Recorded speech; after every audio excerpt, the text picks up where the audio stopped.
आनंद TV में आपका स्वागत है। मेरा नाम श्याम कुमार झा हुआ, मैं पटना से आया हूँ।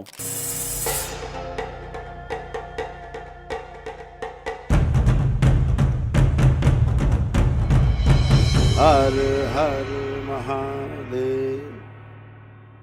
दरबार में पटना में ही मैं मार्केटिंग में था। मैंने किसी प्रोडक्ट बेचा था। किसी ने मेरा हाथ, मैंने एक्सीडेंट किया था। मुझे लगा कि जब नहीं ठीक हो रहे थे, डॉक्टर साहब के चक्कर में करीब 3 साल तक लगभग दर्द नहीं जा रही थी। 2 बार सर्जरी हो चुकी है। तो लास्ट में मुझे एक हमारे जो बहुत होते हैं सिंपैथी रखने वाले, उन्होंने एक हमको बताया, सिर्फ दरबार के, वो खुद भी नहीं आए थे। वो हमको सिर्फ फ़ोन में बोले कि आप एक जगह चले जाएंगे, एक आदमी के लिए 200 रुपया खर्च है, बस इतना बताए। हम पूछे कहाँ है, तो बोले कि भगवान भोलेनाथ का माता का मंदिर है। वो बस इतना बता दिए। बोले हम कौन सा शहर में? बोले कानपुर। कानपुर में कहाँ पे? तो वो घंटा घर के, आप बोले कि आगे हम बाद में बताएंगे, अभी पूरा हम नहीं जानते हैं, आप वीडियो देख लीजिएगा। मैंने बोला कि बस माता बाबा का मंदिर है, तो मुझे अब ये इतना जानने की ज़रूरत नहीं है। अब बाबा माता जहाँ मिलेंगे, पहाड़ पर हो, जंगल में हो, कहीं भी खोज लेंगे। बस शहर के बारे में मुझे जानना था, इससे ज़्यादा मैं चल दिया, सीधा संकल्प। मुझे कुछ भी पता नहीं था कि ये कहाँ है, क्या है। लेकिन बाबा माँ की कृपा ऐसी हुई, संकल्प अब पूर्ण। देखिए, जहाँ का ये दरबार का नियम था, मैं पूर्ण श्रद्धा विश्वास लेके ही चला था। और यहाँ श्रद्धा ही शक्ति है, मुझे बाद में पता चला यहाँ आने के बाद। लेकिन मैं घर से जो चला था, मेरा अंतर आत्मा बोल दिया कि एकदम वहाँ जाएंगे, एकदम ठीक हो जाएंगे। अंतर आत्मा के जो कहते हैं ना, स्वयं में जो ईश्वर होते हैं पर आवाज़ नहीं देती, या हमारे कोई अच्छे पूर्वज होंगे, उनकी वजह से हम पहुँच पाए। जब यहाँ कानपुर 5 किलोमीटर पहले, तो वो कंडक्टर थे, वो बोले कहाँ जाना है? हम बोले कहाँ जाना है? हम बोले घंटाघर जाना है। इससे ज़्यादा मुझे पता नहीं था। तो बोले घंटाघर से कहाँ जाइएगा? तो मैंने बोला घंटाघर से कहाँ जाना, ये तो मुझे भी पता नहीं। पर तब तक क्या हुआ कि वो आदमी पहुँच गए यहाँ दरबार।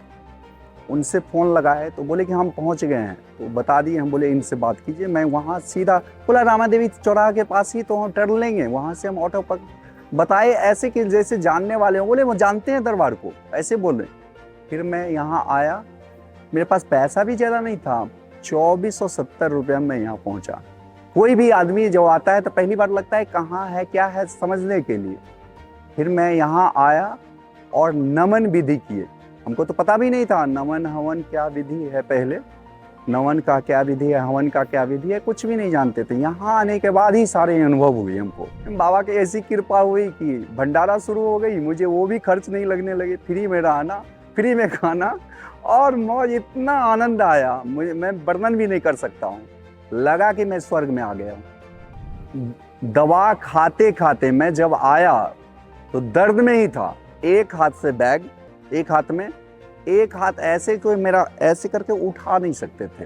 ये स्थिति में चले गए थे, जैसे 100 साल के बूढ़े हो जाते हैं ना, वैसी हो गई थी हमारी हाथ की। और उसके बाद जैसे ही हम आए, रात में सोए श्रद्धा भाव, सुबह मेरा दर्द गायब। सबसे बड़ी होती है श्रद्धा और विश्वास। जिस व्यक्ति को श्रद्धा और विश्वास न हो, चाहे आप कुछ भी कर लीजिए, वो कुछ भी नहीं हो सकता। क्योंकि आप ईश्वर सब कुछ समझते हैं, आप सोचते भी जो हैं वो भी समझ रहे हैं। हम लोग सोचते हैं कि नहीं है ये, हम चीट आपके हमसे किसी से कर सकते हैं, ईश्वर के सामने कुछ भी नहीं। तो बस मैंने ईश्वर के पे भरोसा करके सीधा चला आया, क्योंकि भगवान भोलेनाथ और शिव शक्ति से बढ़ के संसार में कुछ भी नहीं है। और मैं ये भी अनुभव की बात बताता हूँ कि जिस दिन उन्होंने मुझे संडे को बोले, सोमवार को ब्रह्म मुहूर्त में मुझे भगवान भोलेनाथ और माता के दर्शन हो गई थी। मैंने तो देखा भी नहीं था। यहाँ जब आए तो देखे माँ की वही चुनरी, वही सब कुछ। मैं दंग रहा। मैं अपने गांव में देखा कि मैं जल चढ़ा रहा हूँ, माँ ध्यान में है, बैठी है, मैं उनको कुछ नहीं, मैं भी जल चढ़ा दिया महादेव को। और जब आए तो देखे कि मतलब वहाँ दंग रह गए, अरे ये तो माँ थी वहाँ बैठी हुई हमारे मंदिर में। तो हम दंग रह गए। ये अनुभव था मेरा। उसके बाद तो और दृढ़ संकल्प मतलब बढ़ गया, मतलब और विश्वास। मैं बाइक से जा रहा था, रेलवे ट्रैक थी, मैं पहला ट्रैक पार किया, दूसरा में स्लिप कर गया, स्किड कर गया।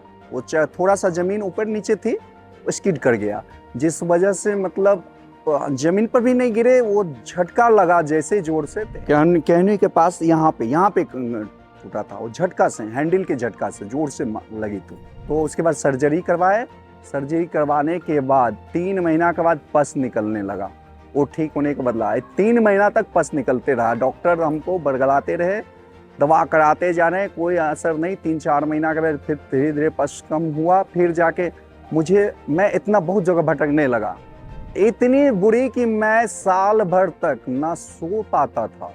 आपको बताते हैं, इतनी बड़ा सजा भगवान किसी को ना दे, हम इससे ज़्यादा और क्या बोलेंगे।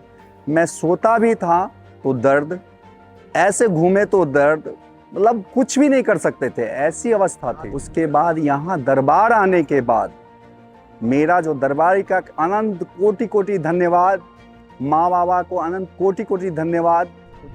मतलब पूरी तरह स्वस्थ हो गए और बिना दवा का 50 पैसा का मैंने दवा नहीं कराई। दरबार के अंदर आए, दवा लेके आए थे बैग में, उसके बाद मैंने दवा खाई नहीं, फेंक दिए। भविष्य के लिए देखिए, दरबार को मैंने अपना जीवन समर्पण कर चुका हूँ।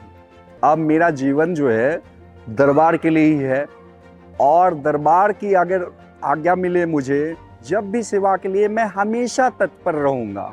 मैं इतना कहूँगा, क्योंकि इंसान को सबसे पहले जो जीवन दे उनके लिए समर्पण होना चाहिए। सबसे मानव का ये कर्तव्य होता है।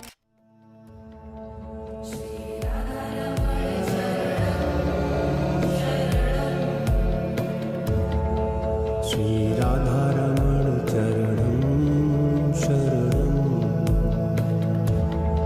श्री राधा रमण चरणं शरणं,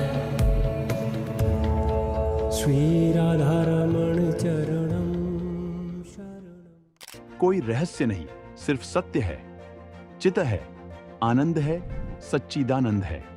आस्था, विश्वास और श्रद्धा अटूट है। हमारे संकल्प और हमारी प्रार्थना ही असाध्य रोगों का संभव इलाज है। ये श्री करौली शंकर महादेव धाम है।